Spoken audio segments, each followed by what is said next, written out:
onction descend sur moi.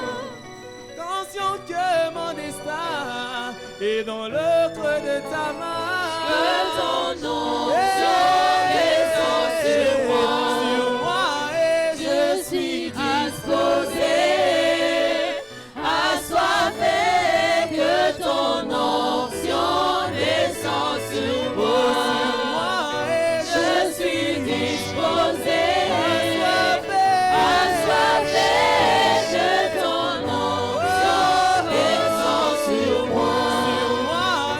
Je suis disposé, assoiffé, que ton onction descend sur moi.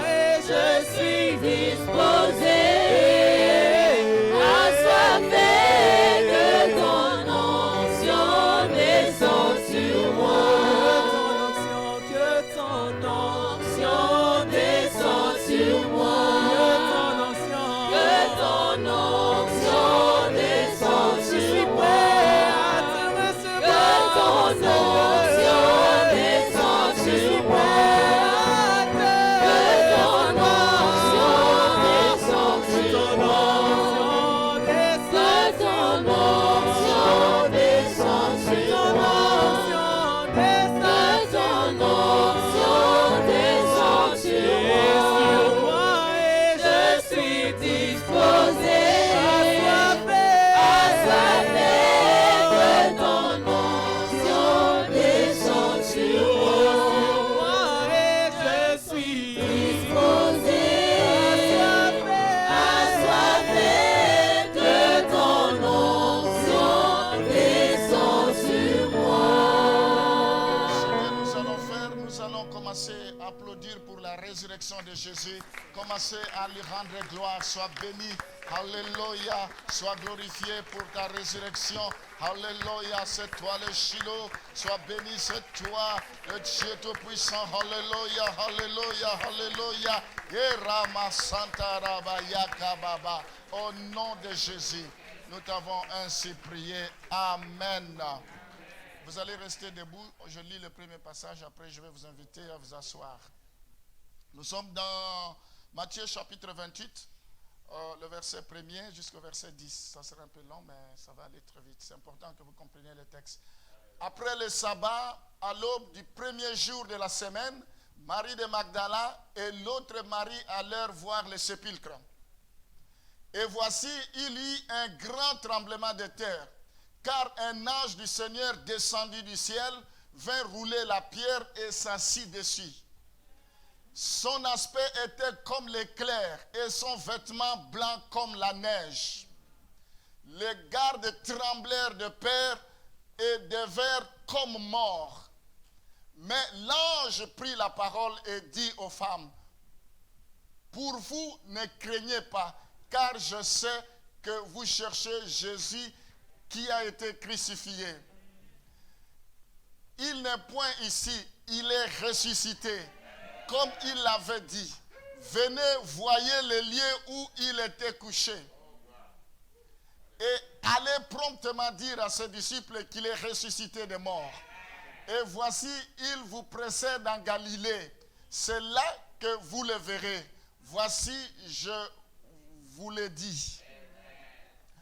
Elles s'éloignèrent promptement du sépulcre avec crainte et avec une grande joie. Et elles coururent porter la nouvelle aux disciples. Et voici, Jésus vint à leur rencontre et dit, je vous salue. Elles s'approchèrent pour saisir ses pieds et elles se prosternèrent devant lui. Le verset 10 est le dernier. Alors Jésus leur dit, ne craignez pas, allez dire à mes frères de se rendre à Galilée, c'est là qu'ils me verront.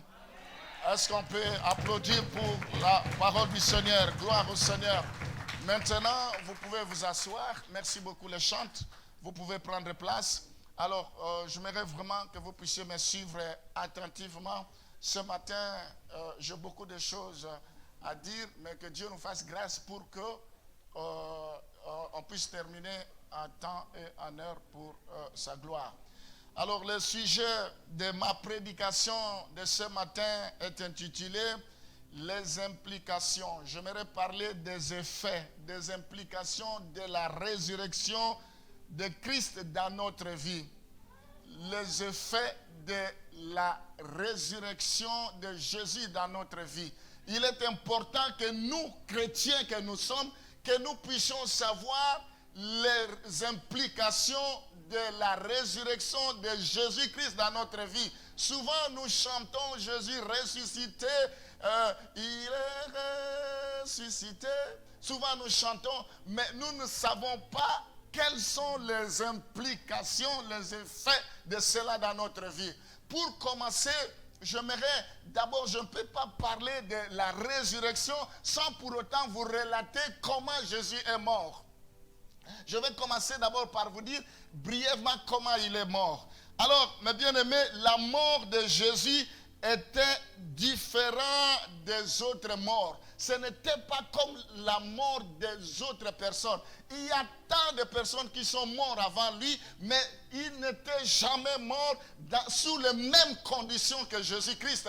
Sa mort était spéciale. Vous allez voir pourquoi c'était spécial. La Bible nous dit, le jour qu'il était mort, depuis la 6e heure jusqu'à la 9e heure, 3 heures de ténèbres sur toute l'humanité. Jamais on avait déjà vu ce genre de choses. Laisse-moi te dire, si Jésus n'est pas dans ta vie, c'est les ténèbres. Ceux qui n'ont pas Jésus-Christ, c'est les ténèbres. C'est parce que le Fils de Dieu, parce que Dieu n'étant plus, c'est comme ça qu'il y avait des ténèbres pendant 3 heures. Il faut que nous sachions que c'est très très délicat. Ce qui nous est arrivé, ce qui est arrivé à Jésus, ce n'est pas en vain. C'est pour que nous qui sommes enfants de Dieu, nous puissions prendre connaissance de cela. Alors la Bible nous dit, quand Jésus rendit l'esprit, le voile du temple se déchira en deux, depuis le haut jusqu'en bas. Ils ont vu dans le temple, le voile a été déchiré. Pourquoi? Cela montre la preuve de l'ouverture du lieu très saint. Nous avons maintenant l'accès d'accéder librement. Parce que par le passé, le lieu très saint était réservé à une classe. C'était réservé à quelques catégories de personnes. Il fallait être un souverain sacrificateur. Mais ce jour-là, le voile a été déchiré. Le ciel est ouvert pour que toi et moi, vous ayez l'accès libre. Pour que toi et moi, quand vous allez prier, Ramamama Santarababa, Dieu entend. Le voile a été déchiré. Nous pouvons pénétrer le mystère de Dieu. Alléluia. Quelle grâce de pouvoir entrer désormais librement dans la présence de Dieu. Amen. Ce n'est pas fini. La Bible dit, ce jour-là, il y a eu un tremblement de terre quand il est décédé. Quel tremblement de terre! Les gens se sont dit, mais waouh, on n'a jamais vu une telle chose. Ce n'est pas la mort de n'importe qui. La Bible nous dit, au moment où il y avait tremblement de terre, les rochers se fendirent et les sépulcres s'ouvrirent. Plusieurs corps de saints qui étaient morts ce jour-là ressuscitèrent. Quelle mort extraordinaire! Tous ces événements, mes bien-aimés, c'est parce qu'il était innocent. C'est parce que Jésus-Christ ne méritait pas cela. Il a fallu qu'il démontre qu'il était innocent. Et il y a des gens qui ont témoigné lors de son procès qu'il était réellement innocent. La première personne qui avait témoigné, c'est Judas. La Bible dit, Judas dit ceci, j'ai péché en livrant le sang de l'innocent. En livrant le sang innocent. Judas, il a témoigné qu'il était innocent. Mais cela ne suffisait pas, malgré qu'il avait témoigné, parce qu'il avait été corrompu. Il s'est rendu compte qu'il avait fait une fausse affaire. Il a même jeté l'argent. Mais le drame pour Judas, il n'a pas voulu se repentir. Il est allé se pendre.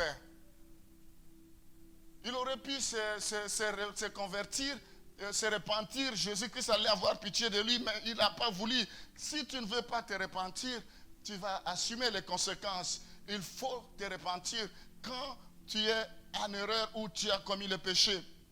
Pilate était la deuxième personne.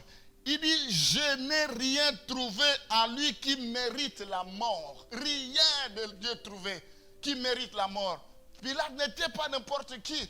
Ils attendaient que Pilate puisse décider, mais Pilate dit, je ne vois rien. Mais malheureusement, il ne pouvait pas aller loin dans sa logique parce qu'il y avait trop de contraintes. Il y avait une pression sur lui. Il a cédé. Même la femme de Pilate, nous devons jouer un très bon rôle auprès de nos maris. La femme de Pilate, il a envoyé quelqu'un. La Bible dit, il est allé envoyer dire à son mari, n'aie rien à faire avec ce juste. Parce que c'est injuste. Fais attention de ce que tu vas faire pour ce juste. Autant de témoignages. Hérode n'a trouvé aucun crime dans cet homme. Et donc a constaté que rien n'a été fait pour lui, pour que lui puisse mériter la mort. Hérode a tout fait s'il pouvait le sauver, mais c'était impossible. Comme c'était dans le plan de Dieu, malgré sa bonne volonté, personne ne pouvait l'écouter. C'est une mort historique. Il faut que nous prenions conscience de cela.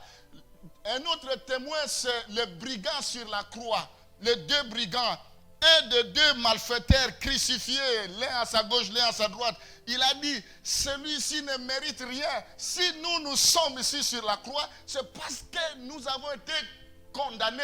C'est parce que nous avons été coupables. C'est parce que nous sommes conscients que nous avons mal agi. Mais lui, qu'est-ce qu'il a fait pour se retrouver sur la croix? Enfin, parmi les gens qui ont témoigné, les chefs des soldats qui ont crucifié Jésus-Christ, quand ils ont vu les tremblements de terre, ils ont dit, ils ont glorifié Dieu en disant, en vérité, cet homme c'est injuste, parce qu'on n'a jamais vu de telles choses. Vous vous rendez compte, mes bien-aimés? Maintenant, revenons sur notre passage de Matthieu chapitre 28, le verset 1er. Malgré tous ces témoignages, les gens ont préféré les ténèbres que la lumière. La Bible dit, la lumière est venue vers les siens. Mais les siens, ils ont refusé, ils ont préféré. Aujourd'hui, il y a des enfants de Dieu qui préfèrent le péché au lieu de préférer Jésus-Christ. Tout le monde sait que le coronavirus est invisible et ça tue. Mais tout le monde sait que Jésus-Christ, on ne le voit pas, mais il donne la vie. Mais les gens préfèrent parler de coronavirus que de parler de Jésus. Dans ce passage de Matthieu chapitre 28, j'aimerais vous dire que rien ne peut empêcher l'accomplissement de la parole de Dieu. Ce que Dieu a dit dans ta vie, il le fera pleinement et promptement. Mais bien aimé, sa mort avait été prédite avant la fondation du monde. La Bible dit que Jésus, un jour, il a dit, si vous détruisez ce temple, 3 jours après, je vais rebâtir. Il parlait de sa mort et de sa résurrection. Un jour, il a dit, vous cherchez le miracle, il n'y aura pas d'autre miracle comme au temps de Jonas. Qu'est-ce qui était arrivé au temps de Jonas? Il avait été englouti par un gros poisson. Et ce poisson, quand Jonas était dans le sein de ce poisson, dans le ventre de ce poisson, il a intercédé. Il n'était pas mort. 3 jours après, il a été vomi. Ça veut dire que Jésus-Christ sera avalé par la terre, il ne mourra pas, il sera vivant. D'ailleurs, il est allé prêcher dans des zones inférieures. Dieu ne meurt jamais. Il est Dieu, il restera Dieu. Et au bout de 3 jours, il devrait sortir. Voilà, mes bien-aimés, ce qui est arrivé. Nous devons comprendre ces choses. Alors, le verset 1er, la Bible dit, après le sabbat, à l'aube du premier jour de la semaine, Marie de Magdala et l'autre Marie allèrent voir le sépulcre. quel attachement à Jésus-Christ. Dieu a besoin de femmes d'excellence, de femmes de distinction. Ces femmes se sont privées de dormir. Tous les matins, ils ont couru parce qu'ils étaient attachés à Jésus-Christ. Est-ce qu'on peut trouver des femmes qui sont attachées à Jésus-Christ? Est-ce qu'on peut trouver des hommes qui sont prêts, qu'ils se privent du sommeil parce que l'œuvre de Dieu n'avance pas? Ils disent, je vais relever le défi. Des femmes qui pensent toujours comment l'œuvre de Dieu va avancer. Marie de Magdala, ce n'était pas n'importe qui. Cette femme avait été délivrée de 7 démons. Elle a compris à cause de la délivrance. Elle dit, c'est fini. Je ne retournerai plus en arrière. Si quelqu'un est en Christ, il est devenu une nouvelle créature. Les choses anciennes les choses anciennes sont passées. Voici, toutes les choses sont devenues nouvelles. Mais toi, depuis que tu as été délivré, depuis que tu as goûté au miel, depuis que tu as rencontré Jésus, tu fais un pas devant, des pas en arrière. Ce n'est pas possible. Cette femme, depuis qu'il avait rencontré l'homme de Galilée, sa vie avait changé. Est-ce que ta vie a déjà changé? Si ta vie a déjà changé, pourquoi tu peux jouer avec les chauds et les froids? La Bible dit, parce que tu n'es ni chaud ni froid, je te vomirai. Cette femme, depuis qu'elle s'était convertie, c'est fini. On parle que du bien. D'ailleurs, elle était parmi les 7 personnes qui accompagnaient Jésus, qui le soutenaient par leurs biens. Ils étaient, je crois, 8 ou 7, qui les soutenaient, des femmes de Susa, qui soutenaient Jésus. Parce qu'ils avaient compris que leur vie n'avait pas de sens. Mais Jésus avait donné du sens à leur vie. Alléluia. Alors la Bible dit au verset 2. Au verset 2. Et voici, il y eut un grand tremblement. Avant la mort, il y avait un grand tremblement. Le jour de la résurrection, il y avait des tonnerres, un grand tremblement. Un ange du Seigneur est descendu. La Bible dit il y a un grand tremblement de terre. Car un ange du Seigneur est descendu. Quand je lisais ma Bible, quand Daniel était dans la fosse au lion, un ange est descendu. Quand Abednego, Shadrach était dans la fournaise, un ange est descendu.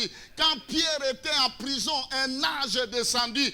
Quand Daniel, après avoir jeûné 21 jours, alors que les prières étaient bloquées, un ange est descendu. Un ange descendra pour toi ce matin. Pour ta situation, Dieu va décanter un ange. Un ange descendra. Amen. Il est le même hier, aujourd'hui, éternellement. La Bible dit, les bandelettes se sont affaissées sur le sol. Vous savez, quand Lazare est ressuscité, il était bandé, il y avait des bandelettes. Jésus dit, déliez-les vous-même. Mais quand Jésus est ressuscité, aucune bandelette. Rien du tout. La Bible dit, le linge qu'on avait mis sur sa tête de Jésus se trouva à part. Et la grande pierre a été roulée parce qu'il y avait une grande pierre qui était au-dessus. Cela a été enroulé. La garde ont été terrorisés. Ils tremblèrent de peur. La Bible dit ils tremblèrent de peur et devinrent comme morts. L'existence des sceaux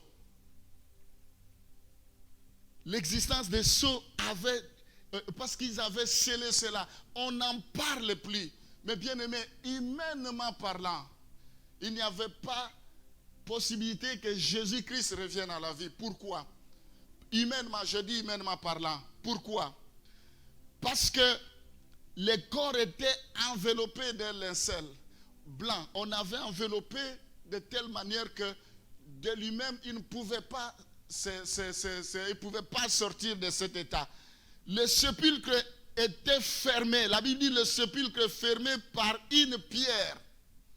On a mobilisé une garde jusqu'à la dent. Le militaire était bien armé jusqu'aux dents. La Bible dit, on a demandé aux militaires pour dire cet imposteur risquera un jour ces adeptes, ces fanatiques, ses disciples viennent voler les corps, alors la situation deviendra beaucoup plus pire. Vaut mieux que nous puissions monter une garde, parce qu'il a donné 3 jours. Nous allons voir ce qui va arriver après 3 jours. Les tombeaux étaient scellés. Laisse-moi te dire, Jésus-Christ, quand il est né, il faisait peur à Hérode. Hérode avait peur. Il dit, hommage, allez l'adorer et vous viendrez me dire où il se trouve pour que moi aussi j'aille l'adorer. Il a vu que son règne était menacé. Jésus-Christ est mort de son vivant, il faisait peur. Les Sanhédrins disent, quelle doctrine! Il les a bousculés. Jésus-Christ mort, il continue à faire peur. Malgré qu'il est mort, on a mis des militaires pour surveiller la tombe, les tombeaux. Ils avaient peur. Ce matin, j'aimerais te dire que Jésus ne fait pas seulement peur aux Sanhédrins. Jésus ne fait pas seulement peur. Il ne fait pas seulement peur à tous ces militaires, mais Jésus est capable de faire peur à ta maladie. Jésus est capable de faire peur à tes échecs. Jésus est capable de faire peur à tes déceptions. Jésus est capable de faire peur aux démons. Il est capable de faire peur à la malédiction. Les malédictions tremblent devant le Jésus. Les démons disent, quel est ce Saint de Dieu? Notre temps n'est pas encore arrivé. Pourquoi tu viens nous faire tourmenter? Jésus fait peur au chômage. Jésus fait peur à la stérilité.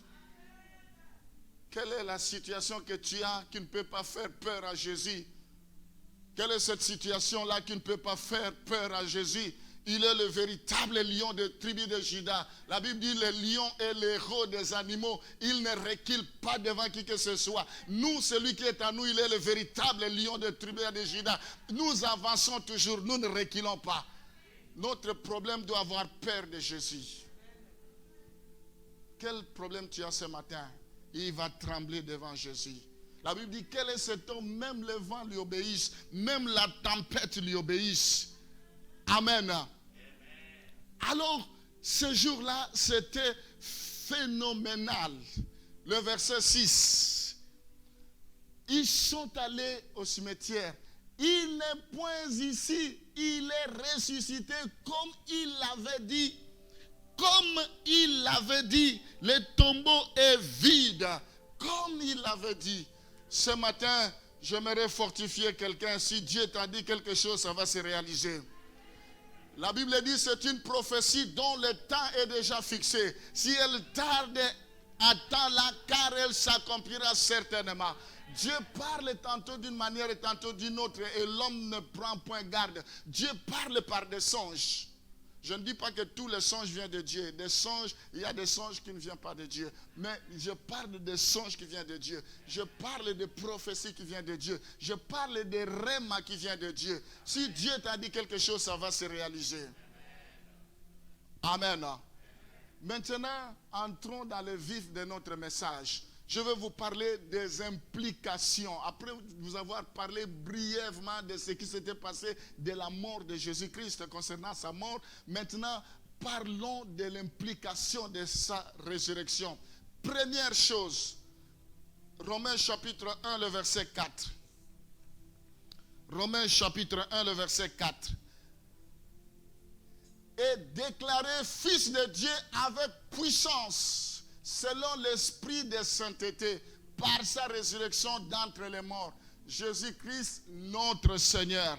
Ici, nous voyons la première chose. La résurrection de Jésus-Christ prouve sa divinité. Ça prouve qu'il est Dieu. La résurrection de Jésus-Christ confirme clairement la divinité de Jésus-Christ, qui était l'expression de Dieu lui-même sous forme humaine. C'était Emmanuel, Dieu au milieu de nous. Cela montre qu'il est Dieu. Cela montre que rien ne pourra s'opposer à sa volonté. Nous voyons que la résurrection de Jésus-Christ sa résurrection montre la victoire sur la mort qui fit la manifestation suprême et la preuve la plus concluante qu'il est Dieu. Amen. Il est Dieu. Avant qu'il vienne au monde, il était Dieu. La Bible dit, un fils vous est né, on l'appellera admirable, Père éternel, conseiller, Dieu tout-puissant.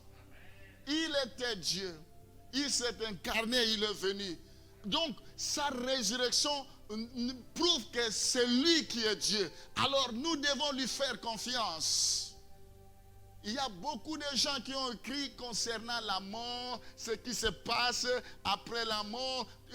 Ils ne connaissent rien. Il n'y a qu'un seul qui est mort, qui est ressuscité. C'est lui qui a un témoignage véridique. Quand il te dit quelque chose, il faut croire parce que c'est vrai. Lui-même a expérimenté cela. Alors, la deuxième chose, l'implication, les effets de la résurrection de Jésus-Christ dans notre vie. Allons dans 1 Corinthiens chapitre 15, le verset 14. 1 Corinthiens 15, le verset 14. Et si Christ n'est pas ressuscité, notre prédication est donc vaine. Et votre foi aussi est vaine. Notre foi est solide car elle repose sur la résurrection de Christ.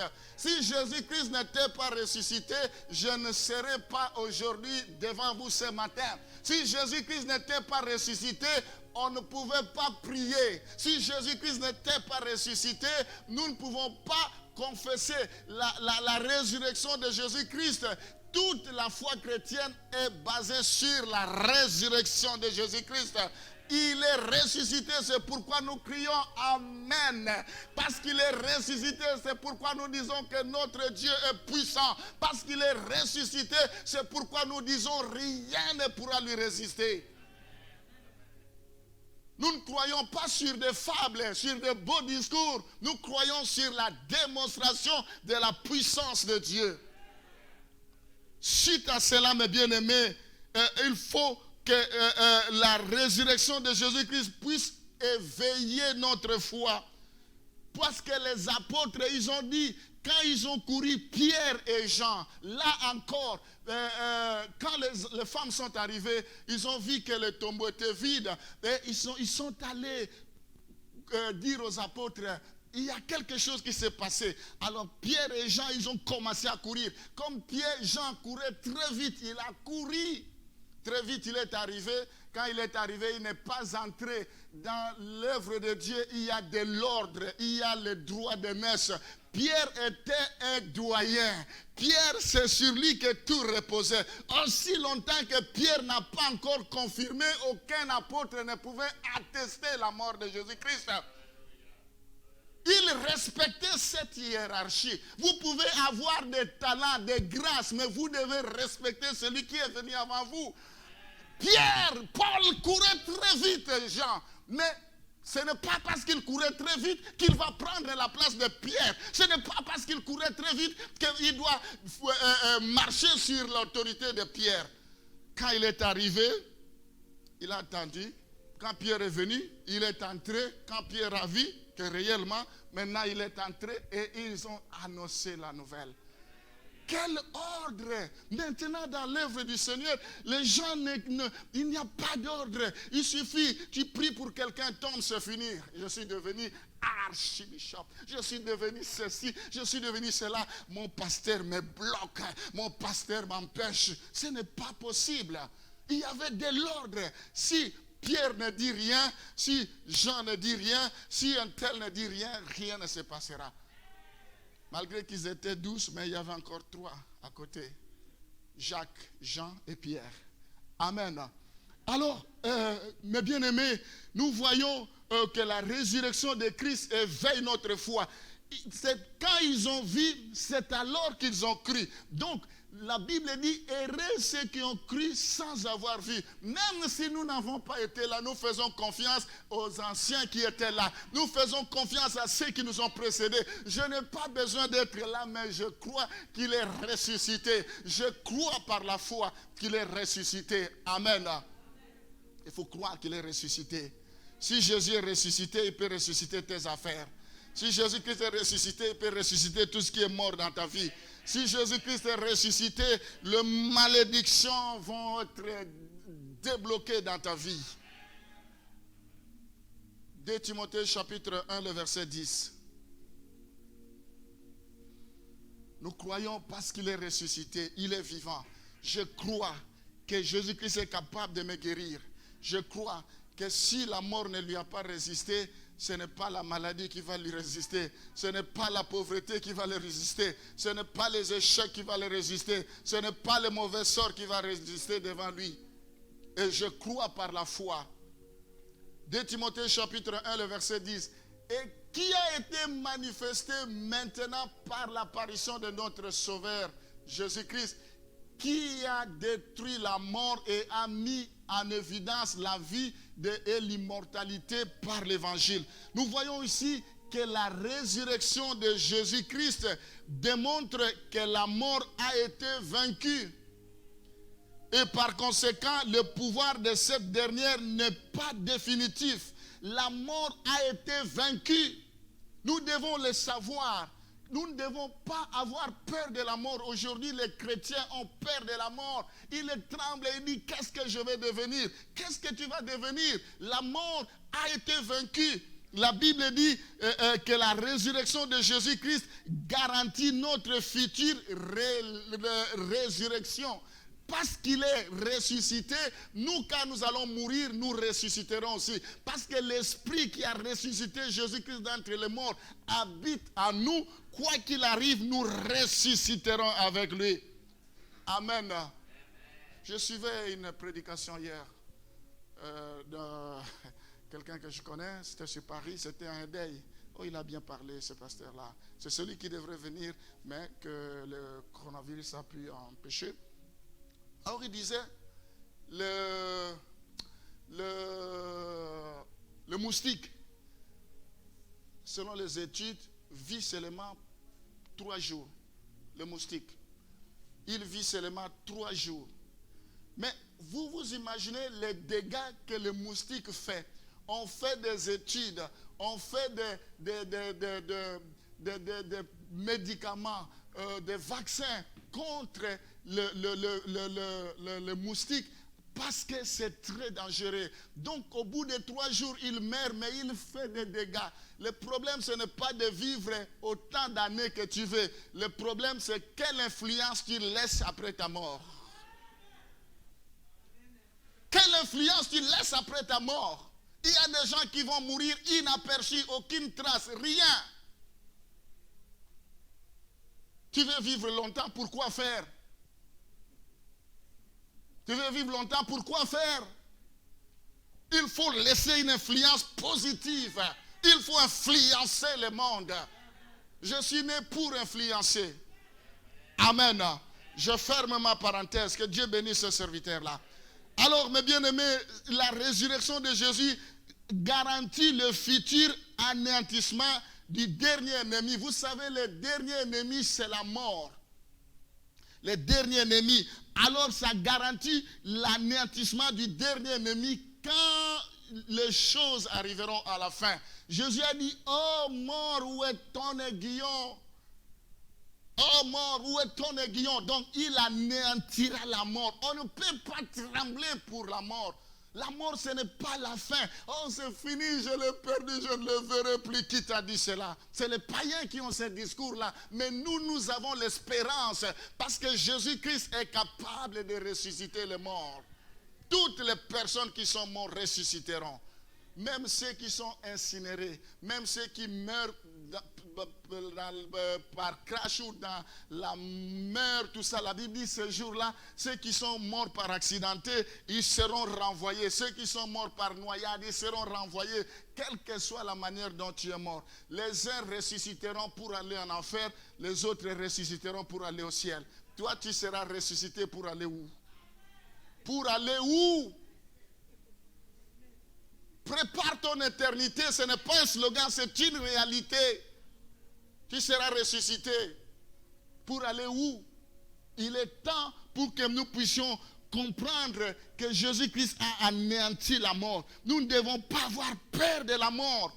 La résurrection garantit le futur anéantissement du dernier ennemi qui est la mort.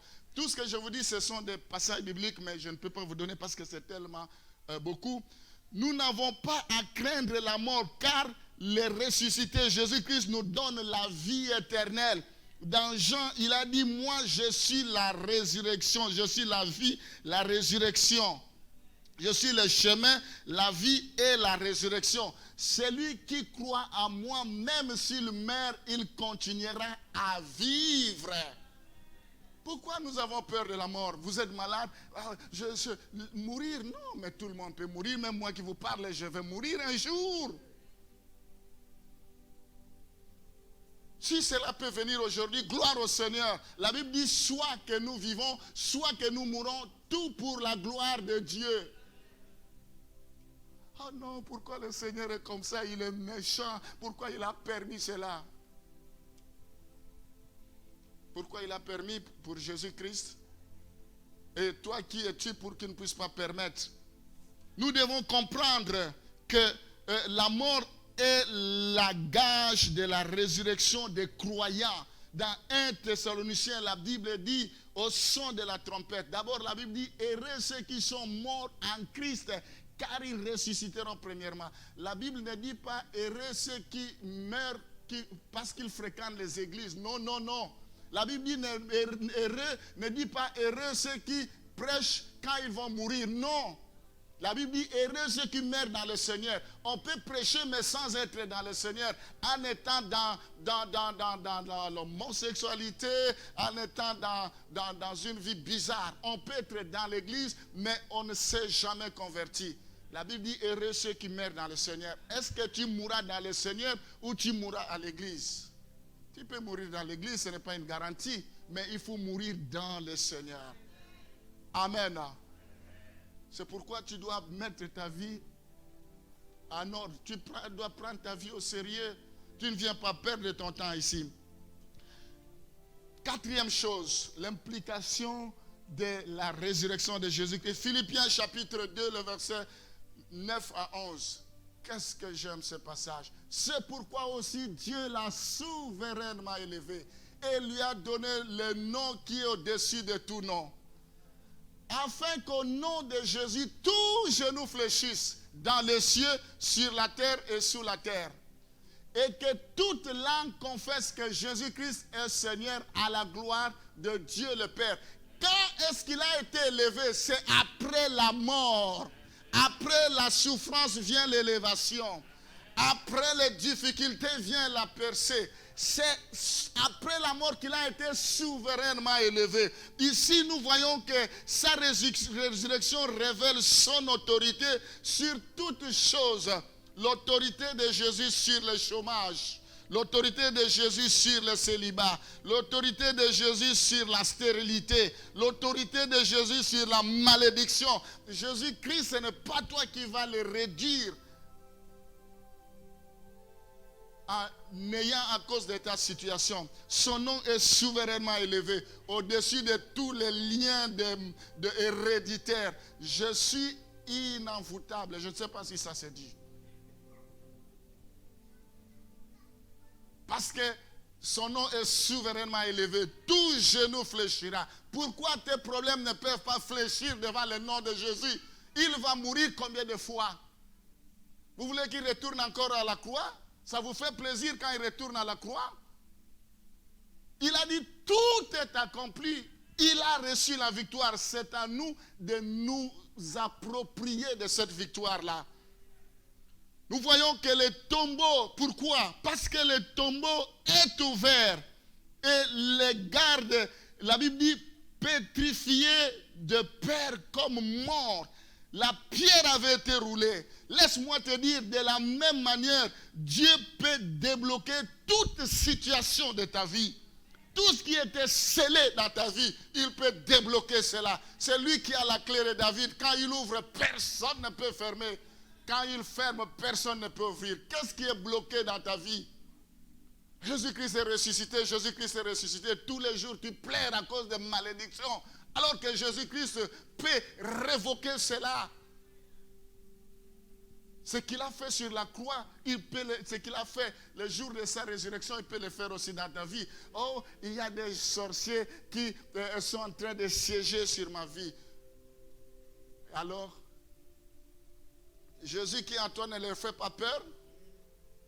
Tu t'es déjà posé la question? Il ne leur fait pas peur? Il fait peur même à Hérode. Il fait peur même lors de sa mort, il fait peur. Pourquoi il ne peut pas faire peur à ta situation? Moi, mon Jésus fait peur à tous mes échecs. Le mien, il fait peur. Alors ici, nous voyons que la résurrection de Jésus-Christ est la source de notre délivrance. Le peuple d'Israël croyait, les Juifs croyaient qu'il était venu seulement pour eux. Mais maintenant, ils ont une autre lecture, une autre façon de lire la Bible. Il était que pour les Juifs, mais là, il est venu, c'était maintenant pour toute l'humanité. C'est la délivrance. La résurrection de Jésus-Christ fait de lui roi. Il est souverain par excellence. Il a été élevé pour siéger, pour régner à la droite du Père. Depuis la droite du Père où il règne, il a répandu son esprit. Il a dit, je m'en vais et je vous enverrai le consolateur. C'est parce qu'il règne, c'est parce qu'il a été ressuscité qu'il nous a envoyé son esprit. S'il n'était pas ressuscité, son esprit ne serait pas venu. Non seulement il nous a envoyé l'esprit, la Bible dit, il intercède aussi en notre faveur. Parce qu'il a été élevé. Nous ne devons pas réduire Jésus-Christ à nos problèmes. Nous devons voir que c'est un Dieu qui est puissant. Amen. C'est pour cela nous ne craignons plus la puissance du mal. Car Jésus-Christ ressuscité, il a vaincu le péché. Il a vaincu toutes les puissances du mal. La Bible dit sur la croix, il les a livrés en spectacle en les triomphant. Il a dit, tout est accompli, toute puissance a été vaincue. Quel est le nom de ton problème ce matin? Le nom de Jésus est au-dessus de tout nom. Quel est le nom de ta situation ce matin?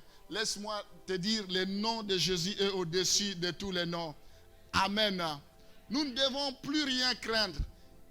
Jésus-Christ ressuscité, il est devenu le chef de l'Église parce que c'est lui qui est la tête. Nous sommes le corps, nous sommes les membres. Lui, il est la tête. C'est lui qui est le chef de l'Église.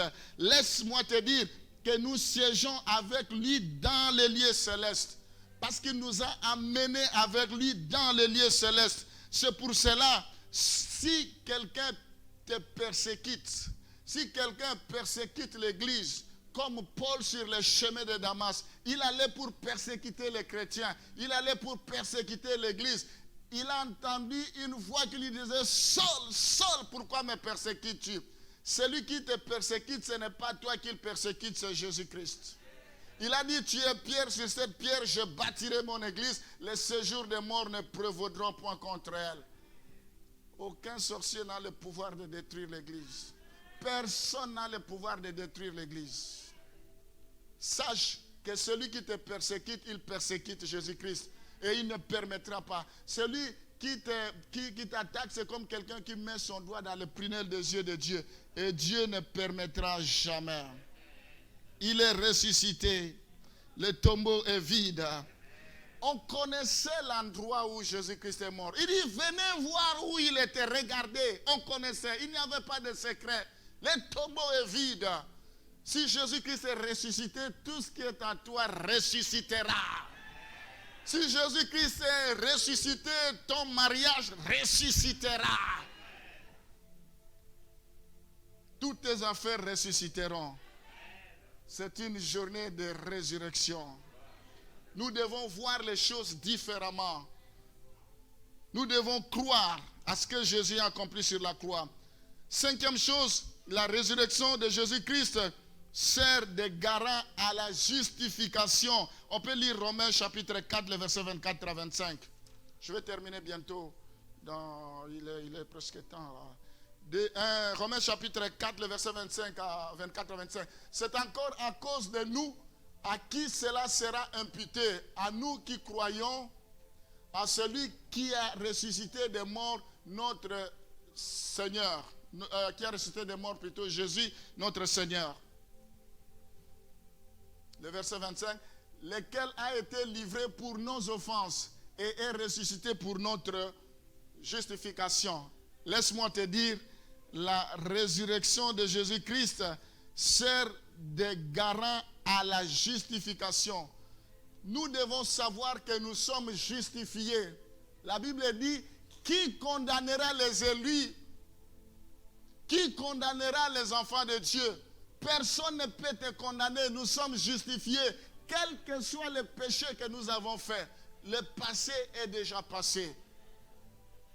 Ne ramenez pas à aujourd'hui ce que Dieu a déjà accompli sur la croix. Nous devons accepter que nous sommes justifiés, que nous sommes saints, que Jésus-Christ a effacé nos péchés. Aujourd'hui, malgré que nous prions, nous nous condamnons toujours, nous nous accusons toujours. Nous pensons que nous sommes des pécheurs. Quels pécheurs? Et qu'est-ce que Jésus est venu faire sur la croix? Quand est-ce que nous allons cesser d'être pécheurs? Pourquoi le diable nous trompe? Parce que c'est un menteur. Tu dois refuser que tu n'es pas un pécheur. Un chrétien peut pécher, oui, il peut trébucher. Mais le péché, ce n'est pas un métier pour nous. La justification, nous sommes justifiés. Quelle grâce! Alors j'aimerais terminer par là. La résurrection est la démonstration que l'œuvre de Jésus-Christ a été agréée par le Père. Jésus, son Père avait agréé tout ce qu'il avait fait. C'est comme ça qu'il a fallu que Jésus-Christ puisse ressusciter. Je vais conclure. La puissance de la résurrection agit dans notre vie tous les jours. Nous devons expérimenter cela. Nous menons une vie nouvelle. Nous sommes vivants pour Dieu. Nous devons mener une vie nouvelle. Aujourd'hui, on ne peut plus lutter avec le péché. On ne peut pas parce qu'il y a quelqu'un qui a tout crucifié sur la croix. Les œuvres de la chair, la convoitise des yeux, l'orgueil de vie. Il a crucifié la masturbation. Il a crucifié la pornographie. Il a crucifié l'adultère. Il a crucifié toutes ces choses sur la croix. Nous devons marcher en nouveauté de vie. Si je vis, ce n'est plus moi qui vis, c'est Christ qui vit en moi. La Bible dit à tous ceux qui l'ont reçu, il leur a donné le pouvoir de devenir enfants de Dieu, lesquels ne sont pas nés selon le sang, ni selon la volonté d'un homme, mais ils sont nés selon la volonté de Dieu. Je dois marcher en nouveauté de vie. Il y a un chant qu'on chante, pépélé, pépélé, oh, pépélé. Ça veut dire que dans le Seigneur, je suis léger. Il dit, venez à moi, vous tous qui êtes fatigués. Venez, mon joug est léger. Si toi, tu ne veux pas te débarrasser de tes fardeaux, c'est ton affaire. Moi, il y a quelqu'un qui a tout fait sur moi à la croix. Ce matin, si tu crois que Jésus a fait quelque chose sur toi, sur la croix, tu dois chanter Alléluia. Voilà pourquoi la Bible nous dit que dans Jean chapitre 20, le verset 19 à 20, la résurrection nous remplit de joie. Ils étaient dans la joie. Dans Jean chapitre 20, le verset 19. Le soir de ce jour-là, qui était le premier de la semaine, les portes du lieu où se trouvaient les disciples étant fermées à cause de la crainte qu'ils avaient des Juifs, Jésus vint, se présenta au milieu d'eux et leur dit, la paix soit avec vous. Le verset 20. Et quand il eut dit cela, il leur montra ses mains et son côté. Les disciples firent dans la joie en voyant le Seigneur. Amen. Je vous recommande vivement à suivre les enseignements que je fais toute la semaine. Je parle sur la résurrection de Jésus-Christ. Je parle en détail. Vous voyez ici, je suis en train de ramasser des choses ça et là. Mais là, je développe toutes choses.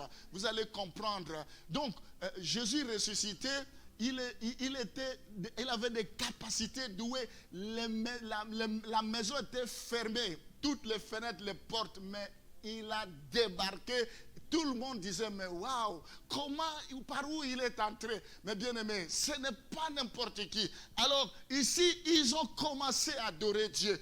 Quand Jésus-Christ est ressuscité, ils ont commencé à adorer. Nous devons adorer Dieu. Nous devons louer Dieu. Nous devons contempler, l'adorer. Nous voyons dans Matthieu chapitre 28, c'est le dernier verset. Matthieu 28, je vais terminer là. Matthieu 28, le verset 8 à 10. Comment ils commençaient à adorer Dieu? Elles s'éloignèrent promptement du sépulcre avec crainte et avec une grande joie. Une grande joie. Et elles courirent porter la nouvelle aux disciples. Ils avaient une grande joie. Et voici Jésus vint à leur rencontre et dit, je vous salue. Elles s'approchèrent pour saisir ses pieds et elles se prosternèrent devant Dieu. Parce qu'il était ressuscité, ils ont commencé à l'adorer. Et le verset 16 à 18. Alors Jésus leur dit, ne craignez pas, allez dire à mes frères de se rendre à Galilée, c'est là qu'ils me verront. Les 11 disciples allèrent en Galilée sur la montagne que Jésus leur avait désignée. On peut laisser passer le texte. Alors nous voyons qu'ils ont commencé à adorer Dieu. Tu as Jésus, mais tu as du mal pour adorer Dieu. Qui encore tu vas adorer si tu n'arrives pas à adorer ton créateur, si tu n'arrives pas à adorer Dieu? Ils se prosternèrent.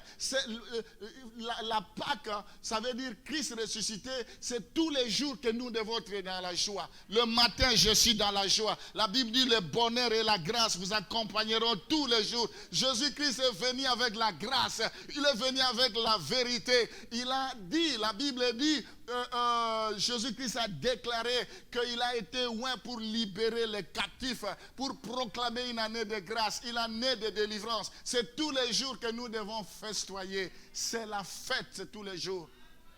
Nous n'avons pas besoin d'attendre les jours de Pâques pour danser. C'est tous les jours que nous dansons. Le matin, je danse parce que Jésus est déjà ressuscité. Il est déjà ressuscité. Nous devons danser, nous devons chanter. Alléluia. Il est vivant. Il est ressuscité. Chacun son don. Si je savais chanter, j'aurais m'éclaté là. Gloire au Seigneur. Amen. Alors, non seulement la résurrection, disons, sur le chemin prompt d'obéissance, nous voyons Jésus vient à leur rencontre. Quelle joie renouvelée, non seulement de la résurrection, mais aussi de la présence effective de Jésus-Christ. Non seulement parce qu'il est ressuscité, mais à cause de sa présence. Et aussi, enfin, la résurrection, c'est pour nous envoyer. Il dit, allez. Les ressuscités nous envoient en mission. Il est avec nous tous les jours jusqu'à la fin du monde. Il dit, je ne vous délaisserai point, je ne vous abandonnerai point, je serai avec vous. Ça veut dire les ressuscités continuent de faire et d'envoyer à travers les témoins que nous sommes. Nous sommes des témoins. Ils continuent à agir. Tu attends quoi pour aller? Tu attends quoi pour commencer?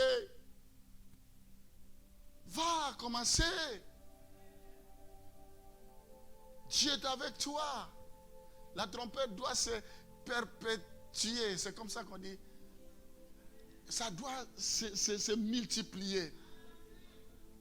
Amen. Nous allons nous arrêter là ce matin. Il est temps. Alors, mes bien-aimés, nous devons savoir que la résurrection de Jésus-Christ nous donne la légitimité. La résurrection de Jésus nous repositionne, nous donne l'autorité que nous avons perdue. La résurrection de Jésus-Christ nous donne le droit de révoquer, le droit de marcher la tête haute.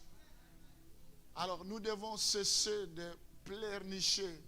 Nous devons cesser de nous comporter comme des misérables. Nous devons avoir l'audace parce que nous avons un grand Dieu. Il est mort, il est ressuscité. Quelqu'un disait, je ne vais pas citer le nom un tel est mort, dans son cercueil est là-bas. Un tel est mort, il est là-bas. Allez-y voir. Vous connaissez ce chant-là? Je ne veux pas de polémique. Ils sont au tombeau. Mais le nôtre, le tombeau est vide. Le tombeau est vide. Le nôtre, c'est ça la différence. Le mien, le tombeau est vide. Si le tombeau est vide, qu'est-ce qui peut lui résister? Nous sommes arrivés à la fin. Vous pouvez vous lever. On va offrir à Dieu. Et nous allons chanter. On vous laisse. On va préparer les paniers, s'il vous plaît. Merci beaucoup. Je vais prier pour ceux qui nous ont suivis. Gloire au Seigneur. Parce que tu es ressuscité, je déclare que tous ceux qui nous ont suivis, qu'ils ressuscitent, que toute leur vie ressuscite.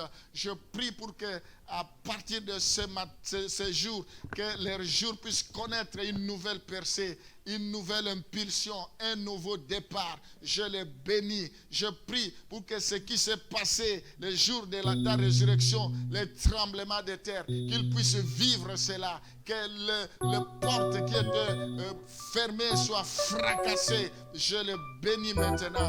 Soyez bénis. Que la faveur et la grâce de Dieu soient sur vous. Au nom de Jésus, nous avons ainsi prié. Amen.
Adonai.